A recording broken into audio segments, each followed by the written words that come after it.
সকলোলৈকে নমস্কাৰ জনাইছো আৰু মোৰ নতুন এটা ভিডিঅ'লৈ আপোনালোকক স্বাগতম জনাইছো। আজি চাওক মান ধনিয়া মই এই পাতটো লোৱা নাই। চাওক এইটো ধুনীয়া ধুনীয়া পাত আছে, কিন্তু মই পাতটো লোৱা নাই। এতিয়া মই এই মান ধনিয়াৰ ওপৰলৈ বাঢ়ি যোৱা এই পেপাবলি যোৱা এই ফুলখিনি লৈছো।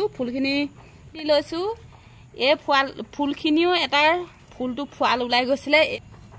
এই ফুলখিনিও এটা বিশেষত্ব আছে। ধনিয়া পাতখিনি যেনেকৈ এটা বিশেষ সোৱাদ থাকে, এই ফুলখিনিও এটা বিশেষ সোৱাদ থাকে। এই ফুলখিনি আপোনালোকে মাংসৰ লগত বা মাছৰ লগত ধুনীয়াকৈ মিহিকৈ পিচি বা মিক্সিত পিচি হ'লেও আপোনালোকে তৰকাৰী বনালে খুব ধুনীয়া লাগে। আজি মই মাংসৰ লেগ পিচৰ লগত মই এয়া বনাম বুলি ভাবিছোঁ।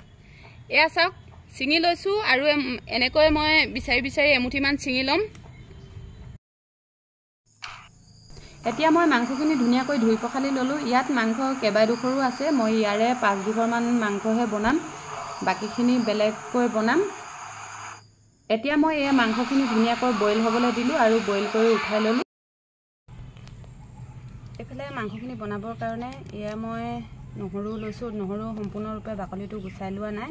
এইফালে 2ডোখৰ আদা লৈছোঁ, এইফালে পিঁয়াজ কাটি লৈছোঁ আৰু এইফালে এইখিনি চাওকচোন, এইখিনি মান ধনিয়াৰ ফুল। এই মান ধনিয়াৰ ফুলখিনি এয়া চাওক, যেতিয়া মান ধনিয়াজোপা বুঢ়া হৈ যায় তেতিয়া এনেকুৱা ধৰণৰ ফুল ফুলে, ওপৰলৈ এই পাতবিলাক ওলাই যায়।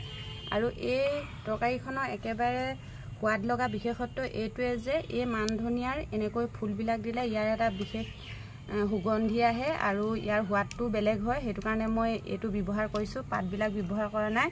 এইখিনি মই চব একেলগ মানে কি পিঁয়াজ নহৰু এইখিনি চব ভাগ ভাগকৈ পিচিম আৰু এইখিনিও ধুনীয়াকৈ মিহিকৈ মই পিচি লওঁ।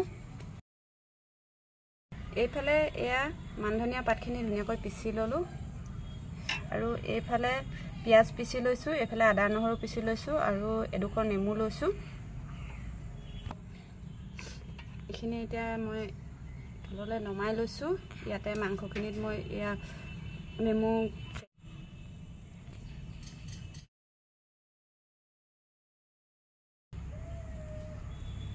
মাংসৰ পিচ মই বেছিকৈ লোৱা নাই, এই 5টাই লৈছোঁ। এইকেইটা দি বনাম।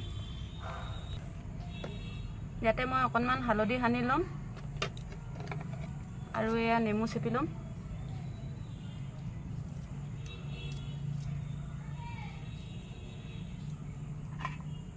এতিয়া এইখিনি ভালকৈ সানি ল'ম।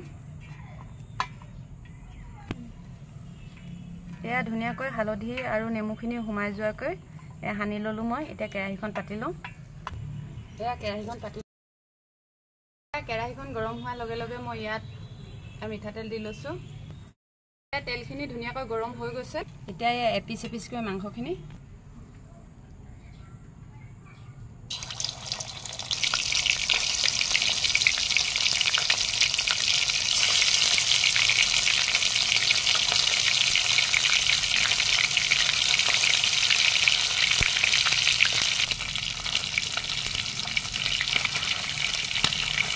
মই এপিচ এপিচকৈ এইখিনি গোটেইখিনি লৰাই দিম।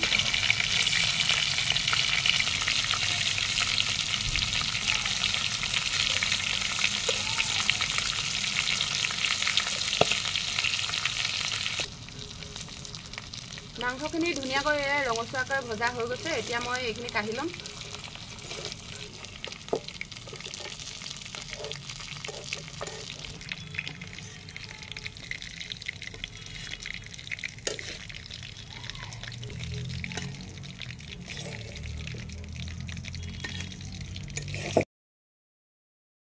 গোটা জিৰা আৰু ধনিয়া অকণমান দি লৈছোঁ, 2 খিলা তেজপাত দি লৈছোঁ, ইয়াতে অকণমান হালধি দি লৈছোঁ,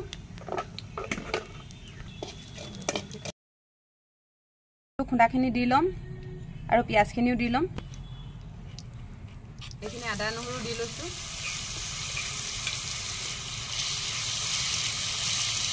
আদা নহৰু কেঁচা গোন্ধটো যোৱাৰ লগে লগে মই এই পিঁয়াজখিনি দি লৈছোঁ। এইখিনিও ভালকৈ লৰাই ভাজি ল'ম।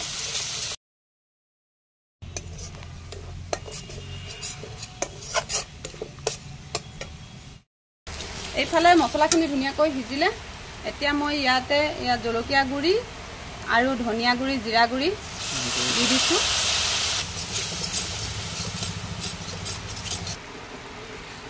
এয়া মছলাখিনি ধুনীয়াকৈ ভজা হৈছে। এয়া তেল ফুটিবলৈ আৰম্ভ কৰিছে। এয়া চাওক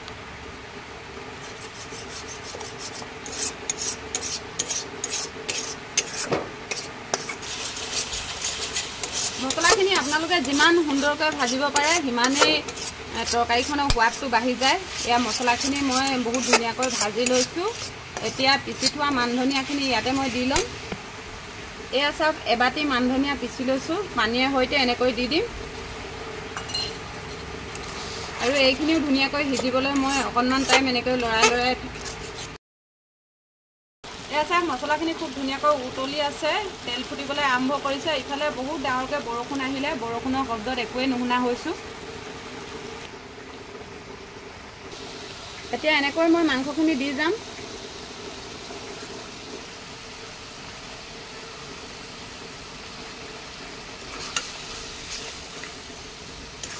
ইয়াত ভালকৈ মছলাখিনি লাগিবলৈ দিম, তাৰপিছত অকণমান পানী দিম। এতিয়া মাংস থৈ দিয়া কাঁহীখনতে এয়া পানী অকণমান দি দিছোঁ ইয়াতে।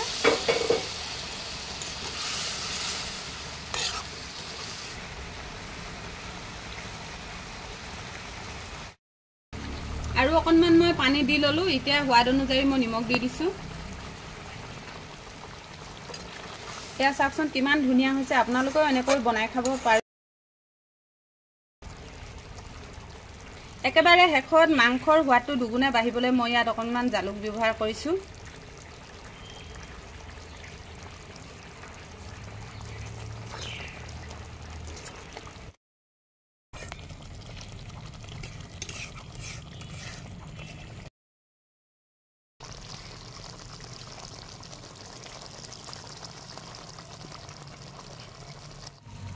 এইফালে মাংস তৰকাৰী হৈ গ'ল।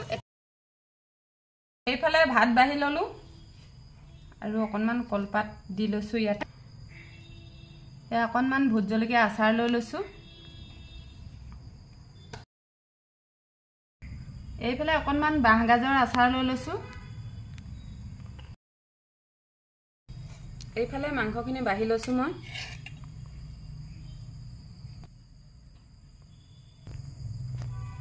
এইফালে লেগ পিচ লৈ লৈছোঁ। এয়া মাংস, এডোখৰ নেমু লৈছোঁ, এঘটি পানী লৈ লৈছোঁ। এয়া আমাৰ আজিৰ সাঁজ। কেনে পালে কমেণ্ট কৰি জনাবলৈ নাপাহৰিব।